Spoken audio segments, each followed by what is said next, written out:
Naquele tempo, Jesus contou aos escribas e fariseus esta parábola: se um de vós tem 100 ovelhas e perde uma, não deixa as 99 no deserto e vai atrás daquela que se perdeu até encontrá-la?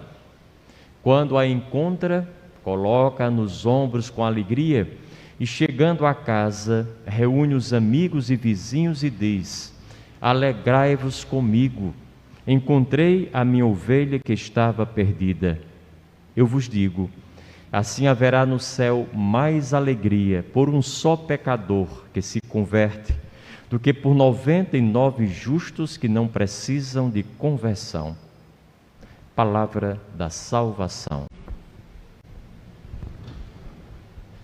Então, caríssimos irmãos e irmãs, nessa noite abençoada em que aqui celebramos, juntamente com os membros do apostolado da oração dessa paróquia e com eles associando-nos aos demais espalhados pelos 4 cantos do mundo, nós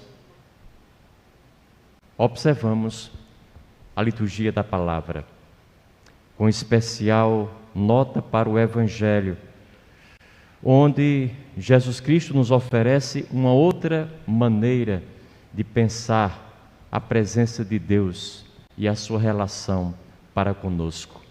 Uma maneira totalmente diversa, diferente, oposta à forma com que os fariseus, escribas, doutores da lei, naquela época, pensavam Deus, imaginavam e pregavam sobre Ele.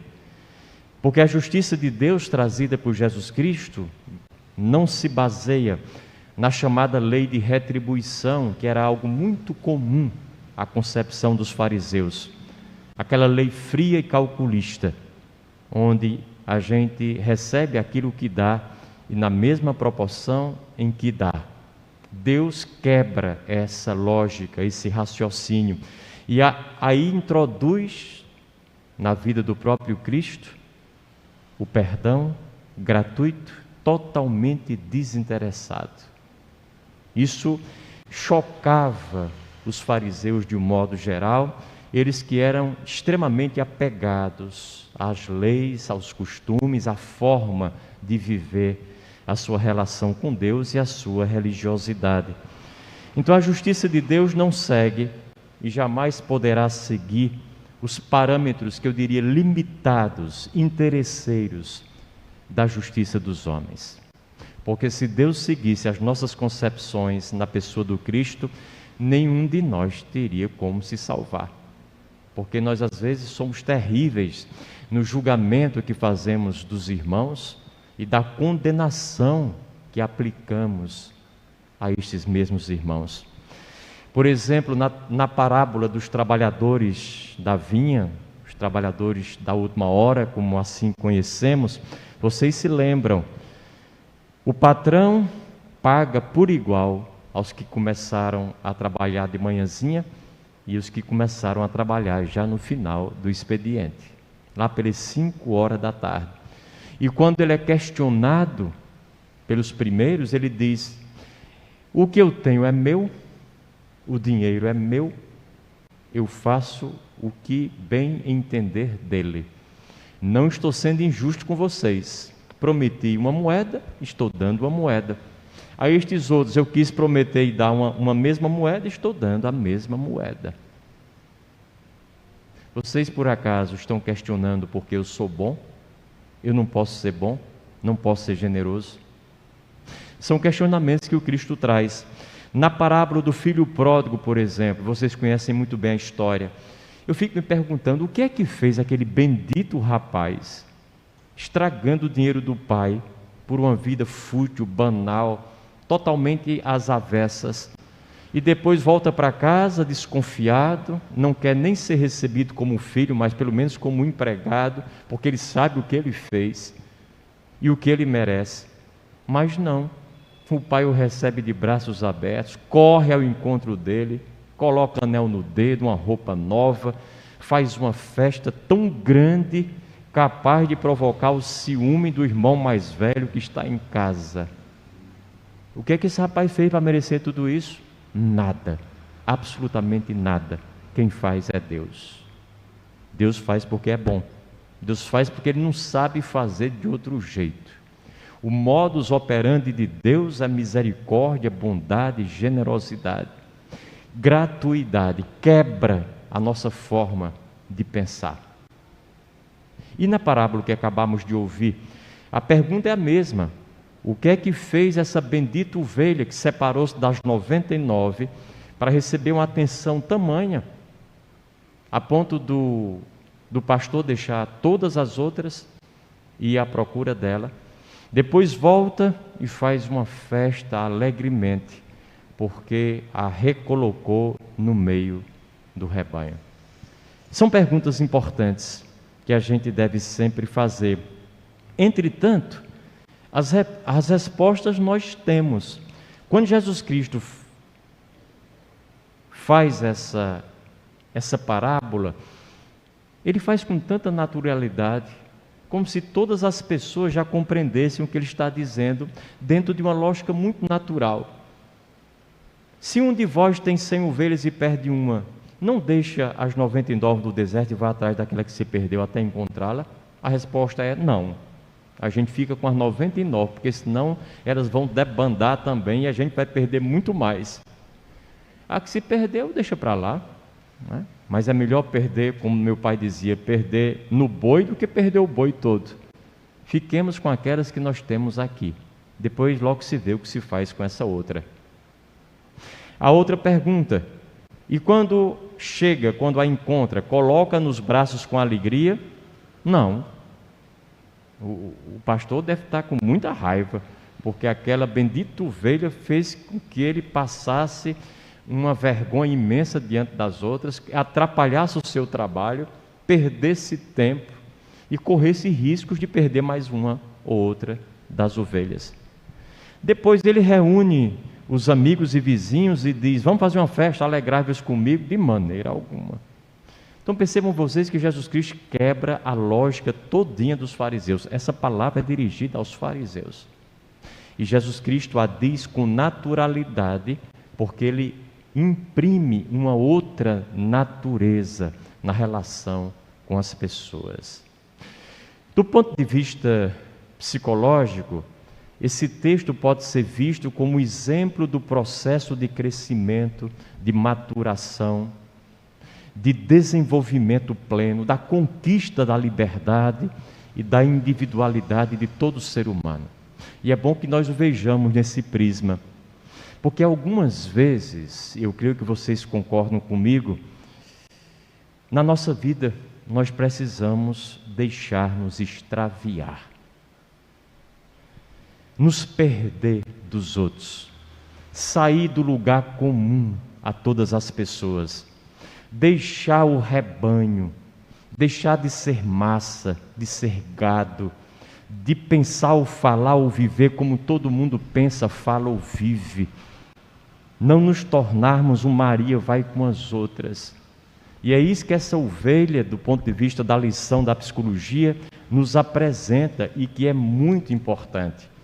Trata-se aqui de termos a coragem de assumir o desafio da unicidade, de ser por nós próprios, assumir o que somos, tomar posse daquilo que nos diferencia das demais pessoas.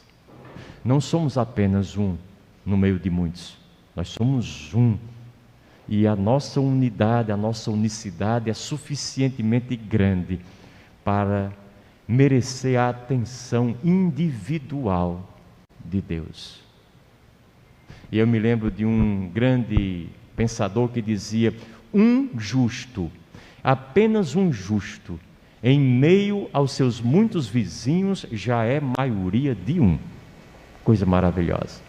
Só um de nós é capaz de fazer um estrago imenso no meio de uma multidão, ou pode fazer um bem imenso nessa mesma multidão. Apenas um, não precisa mais ninguém. E é esse processo, esse desafio da individuação que o Evangelho de hoje também nos chama a atenção para ele. Aliás, a palavra santo, como vocês bem sabem, significa separado. Então o santo é aquele que teve a coragem de não ser apenas mais um no meio dos outros, de viver por suas próprias convicções, por suas próprias motivações, de não aceitar uma vida normal, que é sinônimo às vezes de normose, é a patologia da normalidade. Eu sou normal, aí eu não exijo nada de mim de diferente, porque eu acho que eu sou normal igualzinho a todo mundo. Nós temos que ter a coragem de fazer a diferença, porque viemos aqui para isso, para pontuar as diferenças. Não podemos nem nos misturar, nem nos separar, mas diferenciar-nos das pessoas com quem convivemos, acolhendo aquilo que Deus nos deu apenas a nós e percebendo aquilo que Deus deu apenas aos outros, e nessa interação dos diferentes crescermos. Se não fizermos isso, nada feito. É o desafio da unicidade, viver pela diferença. É o que eu sempre falo para vocês: façamos as nossas bodas internas. A vida inteira é uma oportunidade da gente se casar com a gente mesmo, porque a gente às vezes quer se casar com todo mundo, procura logo o ombro amigo, de uma amiga, do pai e da mãe, estabelece um vínculo de uma certa dependência, qualquer coisa, por tudo e por nada, a gente está ligando, está conversando. Pelo amor de Deus, venha logo que eu preciso de você, e desabafar. Aconteceu uma tragédia, depois é com o marido e com a mulher, depois é com os filhos. Ora, façamos as bodas internas, aprendamos a viver sozinhos, primeiramente. Construamos a nossa solidão, sem amarras, sem condicionamentos externos, sem dependência de quem quer que seja. Nessa perspectiva, perder-se do rebanho, e aí eu me refiro à ovelha de hoje, afastar-se, tomar distância de todos, torna-se uma condição indispensável para que sejamos encontrados por Deus, o bom pastor. Só quem está perdido tem o privilégio de ser encontrado. Quem está em casa, tranquilinho, numa vida mansa, suave, sombra e água fresca, não se perde nunca, mas também nunca é resgatado. Nunca é resgatado. E é aqui que nós devemos realmente acentuar a importância e o merecimento dessa parábola. Aliás, somente quem aprende a viver sozinho será capaz de conviver com os outros, de ser alguém no meio dos outros, de ser devolvido à vida da comunidade, de ser recolocado no meio do rebanho, como diz o Evangelho. E uma coisa é certa: quando tivermos encontrado a nós mesmos de verdade, poderemos ir para qualquer lugar, passar por qualquer situação, boa ou ruim. Podemos, inclusive, conviver com quaisquer pessoas, que nunca mais nos perderemos de nós próprios. Ninguém e nada nesse mundo terá o poder de nos roubar de nós mesmos quando nós nos temos. Agora, quando estamos fragmentados, divididos, sem saber para onde ir, sem saber quem somos nós minimamente, naturalmente, qualquer pessoa nos pega e nos manipula. E nós criamos uma dependência rapidamente, ligeiramente. Então, só nessa perspectiva é que poderemos entender as palavras de Jesus Cristo no Evangelho de hoje, quando diz: haverá mais alegria por um só que se converte do que por 99 que não precisam de conversão. A pergunta é: eu e vocês somos esse um que se perdeu e se recolocou no rebanho, uma vez plenamente achado pelo próprio Deus? Ou ainda somos parte dos 99, muito arrumadinhos, direitinhos, tranquilinhos, que acham que não precisam de mais nada para mudar nas suas vidas? Que Deus nos ajude na resposta a essas perguntas. Louvado seja nosso Senhor Jesus Cristo.